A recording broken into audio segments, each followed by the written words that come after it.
This is part of an artistic series called Ex Nihilo. This piece is called A Study in Space. Part 10 of By Grand Central Station I Sat Down and Wept, written by Elizabeth Smart, features the city of New York as the setting for her journey. That final chapter contrasts the harsh realness of daily living as it collides with the infinite mystical hold of love. By Grand Central Station I sat down and wept. I will not be placated by the mechanical motions of existence, nor find consolation in the solicitude of waiters who notice my devastated face. The pain was unbearable, but I did not want it to end. It had operatic grandeur. It lit up Grand Central Station like a judgment day. It was more iron muscle than Samson in his moment of revelation. It might have shown me all of Dante's dream, but there was no way to endure. When Lexington Avenue dissolved in my tears and the houses and the neon lights and the nebula fell jumble into the flood. But the sea that flood is love, and it gushes out of me like an arterial wound. I am drowning in it. The 50-story windows glitter and collapse into water. Where are we all headed for on the swollen river of my own damn grief? Oh, hurricane, be decisive. Terminate in any end, but terminate. Then, I speed through Grand Central Station with nothing at all to stop me like a currying limousine without brakes, propelled by my brilliant desperation. There is no end. The drowning never ceases. The water submerges and blends, but I am not dead. I race disaster down Third Avenue, which shimmers in the Hudson River. When I dare to look up for a sign of comfort, the neon flashes relentlessly.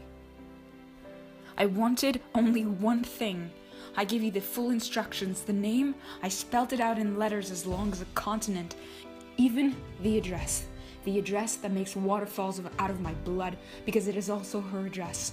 I said quite plainly and loudly, this is what I want. I want this, and I don't want any bonus. Just give me this and I'll pay any price you ask.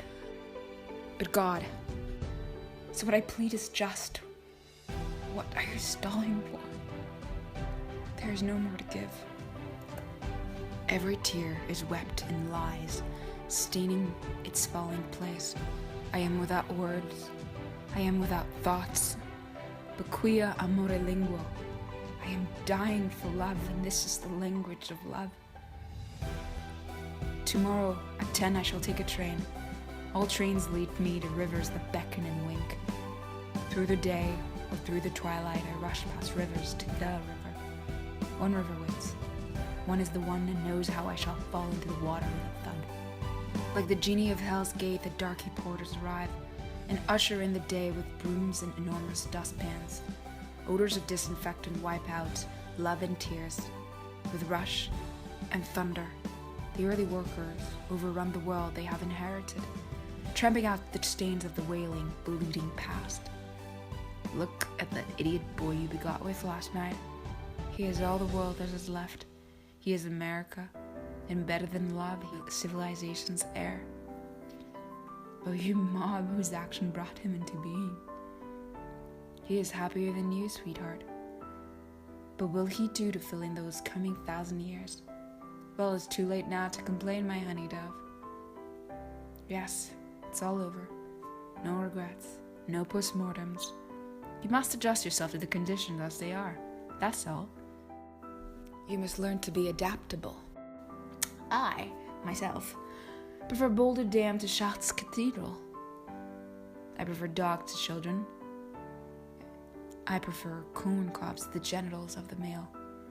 Everything hotsy-totsy dandy. Everything's okay. It's in the bag. Can't miss. My dear, my darling, do you hear me while you sleep?